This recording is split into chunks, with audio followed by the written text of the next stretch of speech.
Incroyable. Carlos Alcaraz qualifié pour les quarts de finale à l'US Open. Quel est son plafond? Peut-il faire aussi bien, voire mieux que Rafael Nadal? Dans cette vidéo, on va répondre à cette question complètement lunaire. Je vais aussi vous présenter un coup droit à 160 000 $. Improbable. N'hésitez pas à claquer un pouce et à vous abonner et on attaque tout de suite avec le côté réseau dans ce nouveau digest de l'US Open.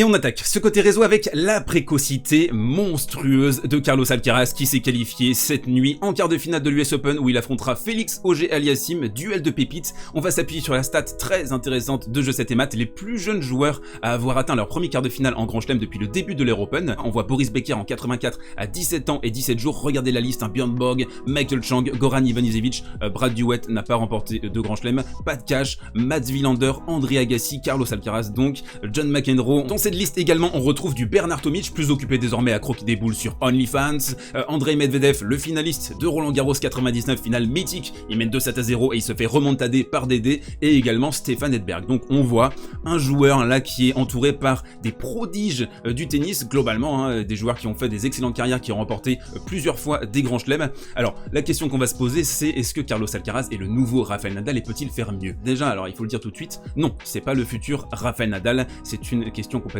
idiote en fait, en préambule, parce qu'il n'y a qu'un seul Rafael Nadal, bien sûr, il n'y a qu'un seul Roger Federer, il n'y a qu'un seul Novak Djokovic. Après, il existe des filiations, très certainement. On voit Roger Federer, c'est la filiation avec Rod Laver, Sampras qui avait été modelé sur l'image de Rod Laver. Je vous renvoie à la vidéo que j'ai consacrée à Pete Sampras sur la chaîne. Donc il existe des filiations et on a ce côté espagnol avec Carlos Alcaraz, le gros bras, les accélérations en coup droit, mais en fait, Alcaraz, lui, il dit, moi je me sens plutôt proche de Roger Federer. Il le dit, honnêtement, je ne copie aucun style de joueur, je me contente de jouer mon jeu, c'est très bien, mais si je dois en choisir un, je dirais que mon style ressemble à celui de Federer, et oui, comme lui, j'essaye d'être tout le temps agressif en coup droit et en revers, je pense que c'est un bon point commun pour moi. Et là on touche du doigt quelque chose d'encore plus intéressant, je pense, que les comparaisons avec le Big Three, c'est comment est-ce que Carlos Alcaraz va réussir à gérer cette nouvelle notoriété, est-ce qu'il est préparé ou pas? Et on parle souvent de tennis, de tactique, de technique, mais il y a aussi la préparation mentale, se sentir légitime également. Il peut y avoir ce syndrome de l'imposteur, vous arrivez, vous avez 18 ans, vous battez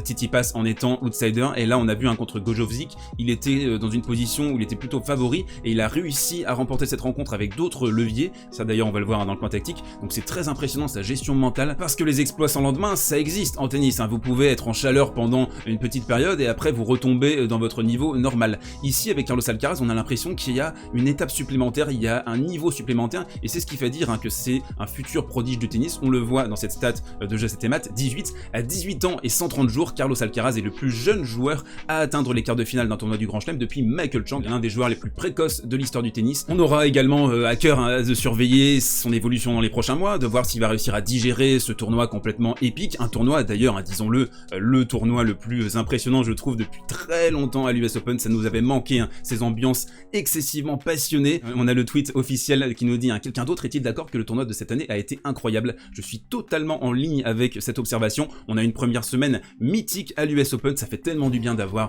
ces ambiances électriques chaudes, du public partout sur l'enceinte de l'US Open. Ça nous rappelle aussi 2020, on a mangé notre pain noir en tant que fan de tennis avec des tribunes vides, et je trouve que c'est un sport vraiment qui a besoin du public, qui s'épanouit avec ça, qui joue son rôle clairement dans les rencontres. On l'a vu avec VDZ, on l'a vu avec Alcaraz aussi contre Tsitsipas. C'est le troisième élément, c'est le troisième homme sur les matchs de tennis, surtout les matchs avec beaucoup d'atmosphère et des retournements de situation. Du coup, deux questions pour vous dans les commentaires pour continuer la conversation. Est-ce que vous êtes d'accord pour dire que ce tournoi est le meilleur de la saison pour l'instant, cette première semaine, quand on pense aussi à un compare avec Wimbledon où on rompicham. Nous rompicham pendant Wimbledon, là c'est quand même vachement mieux. Et deuxième question, est-ce que vous êtes d'accord pour dire que Carlos Alcaraz n'est pas Rafael Nadal? Il n'y a qu'un seul Rafael Nadal dans l'histoire du tennis, top 4, top 5, meilleur joueur de tous les temps. Alcaraz, s'il arrive déjà à remporter plusieurs grands chelems, ce serait énorme dans sa carrière. On sait à quel point c'est difficile de remporter un grand chelem. Et donc, je vous laisse continuer la conversation avec beaucoup de gourmandise sous le player. Et on enchaîne dans ce côté réseau avec le point absolument fantastique de la part de Daniil Medvedev. On a couvert ce match ensemble hier sur Twitch, on était très nombreux d'ailleurs, encore une fois, merci beaucoup d'avoir été présents sur ce live pour commenter ce Evans Medvedev en direct, et on le voit, un retour de service. Alors j'ai jamais vu ça de mémoire, je me souviens pas d'un coup pareil, où on voit donc Daniil qui retourne à côté du poteau du filet. C'est complètement absurde ce qu'il a réussi à faire. Regardez sa position, il est extrêmement excentré pour pouvoir renvoyer ça. Encore une fois, du Daniil Medvedev dans le texte, un mec qui qui invente quelque chose sur un court de tennis, sa technique, sa façon de jouer au tennis, sa façon de se débrouiller avec un système D technique qui est très impressionnant. Donc Daniil qui se qualifie, qui quand même est l'un des joueurs les plus impressionnants depuis le début de l'US Open et qu'on attend à minima, vu son tableau, en finale de ce tournoi. Et on enchaîne avec le coin tactique, et une fois n'est pas coutume, je vais vous raconter une petite histoire. Donc installez-vous confortablement, vous mettez un petit café et on va parler de Van de Zandschulp et ce coup droit ici, la palette à ma droite, un coup droit qui vaut 160 000 $. Imaginez un geste réussi et vous remportez 160 000 $. C'est quand même assez incroyable, c'est vous gagnez au loto en fait. Donc pour resituer Van de Zandschulp, je pense que certains d'entre vous ne le connaissaient pas avant ce tournoi,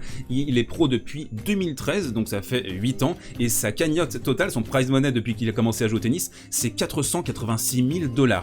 Si vous vous qualifiez pour le quart de finale à l'US Open cette année, vous remportez 425 000 $. Donc c'est le double, en fait, il double sa cagnotte par rapport à ce qu'il avait remporté depuis le début de sa carrière. Dans cette rencontre, il mène 6-3, 6-4, 4-2, il a le service pour mener 5-2, il se fait débreaker, ensuite Schwartzmann revient dans la troisième manche, pareil dans la quatrième manche, il n'arrive pas à conclure parce que ce coup droit, vous l'avez bien compris, il va le satelliser complètement, Schwartzmann qui va remporter la quatrième manche et finalement VDZ va s'imposer en 5-7 et remporter cette fameuse cagnotte. Et moi ce que je trouve très touchant dans cette histoire en fait, c'est à quel point on a un mec là qui a joué d'une manière décomplexée, on va en parler dans la prochaine palette, il a un style de jeu qui est très agréable, avec beaucoup de justesse, et le VDZ il m'a fait penser à certains égards justement à Martin Verker, qui est son compatriote qui était arrivé en finale météorite, en finale de Roland Garros 2003, qui avait perdu sur Juan Carlos Ferrero, qui est désormais le coach de Carlos Alcaraz, donc on est dans la même histoire plus ou moins, et donc VDZ ici, un coup pour pouvoir doubler son prize money, et ça je trouve tellement ça beau, tellement touchant dans le sport, parce qu'on sent ça vaut beaucoup plus pour lui que pour Schwartzmann qui a déjà établi sa carrière, qui est multimillionnaire.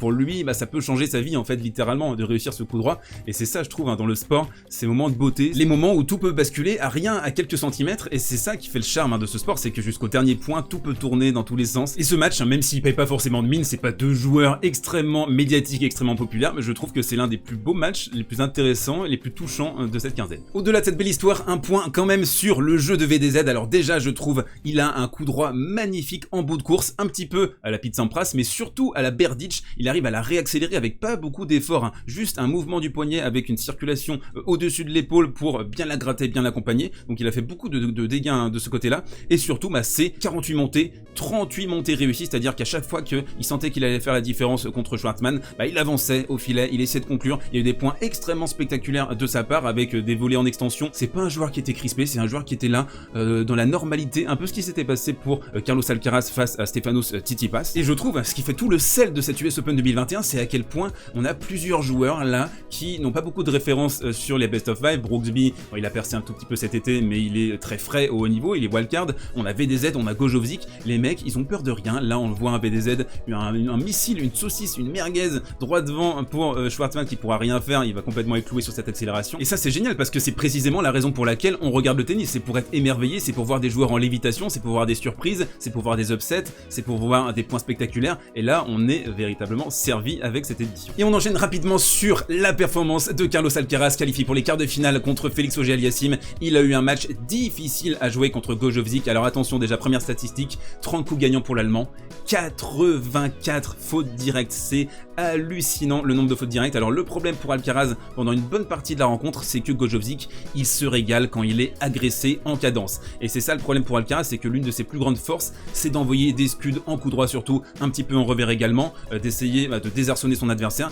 Mais le problème, c'est qu'il est tombé sur un joueur qui adore ça, qui adore la cadence, un petit peu à l'image de Manarino, c'est-à-dire qu'il absorbe la puissance, la violence des coups adverses, il s'appuie dessus et il envoie des missiles derrière. Là on le voit en longue ligne, il va complètement clouer Alcaraz sur cette accélération. Donc ça a été difficile pour Alcaraz d'essayer de trouver des solutions dans ce match-up plutôt défavorable pour lui. En plus, dans ce match, il était plutôt favori, contrairement à sa rencontre précédente contre Stefanos Tsitsipas. Donc il a fallu activer d'autres leviers, mentalement être extrêmement solide, et on va le voir dans la prochaine palette comment il a réussi à composer avec ça. Alors, Alcaraz a développé deux éléments fondamentaux pour retourner cette partie. D'abord, il est resté calme, il est resté lucide, il a breaké 13 fois Gojovcic au total, 7 breaks pour l'Allemand, donc on a eu 20 breaks au total. Les serveurs étaient pas forcément à la fête hier soir, et d'ailleurs ça va être un aspect fondamental mental sur lequel il va devoir progresser, 1m85, mais il va falloir améliorer ce service qui est pas assez bon. Donc un élément important dans cette palette pour Alcaraz, c'est qu'il a essayé de mixer un petit peu, d'attendre aussi la faute, de savoir que Gojovic a des hauts et des bas dans ses matchs. C'est normal, il est pas top 10, il est au-delà de la 100e place mondiale. Et donc on le voit ici, il est mené 0-30 sur son jeu de service, il a été briqué par Gojovic, il est mené 3-1, et là, ce que je trouve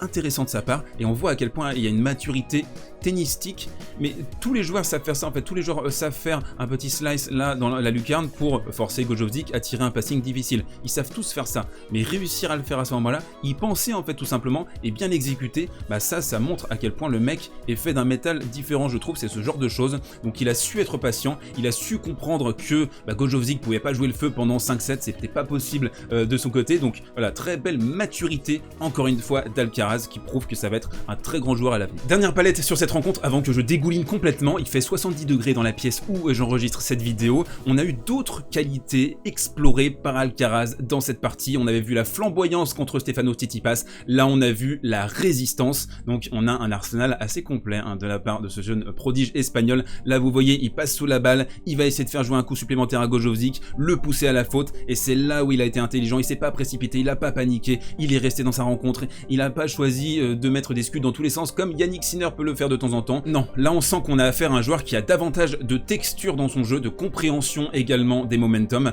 donc c'est extrêmement prometteur, on va le suivre avec beaucoup d'envie, de gourmandise sur son quart de finale. Et on enchaîne avec la reco du jour, le match à ne manquer sous aucun prétexte aujourd'hui à l'US Open. Petite pause pour les streams, on se retrouvera pour les quarts de finale dès demain. Il y a le Zverev Sinner à 18h, ça va être sympa, et ça vous permet de regarder des matchs qui sont pas trop tard, mais le match qui va m'intéresser cette nuit, ça va encore être tard sur le Arthur Ashe, c'est le Djokovic Brooksby. J'ai très envie de voir la pépite Brooksby avec son jeu complètement dingue affronter Novak Djokovic. Brooksby qui adore jouer avec le public, de son côté Novak Djokovic et le public new-yorkais, c'est pas forcément la grande histoire d'amour, donc je sens que ça va être un match plein d'électricité et de drama. Donc on se retrouve demain pour un nouveau digest de l'US Open. D'ici là, portez-vous bien, prenez soin de vous et mangez des burgers.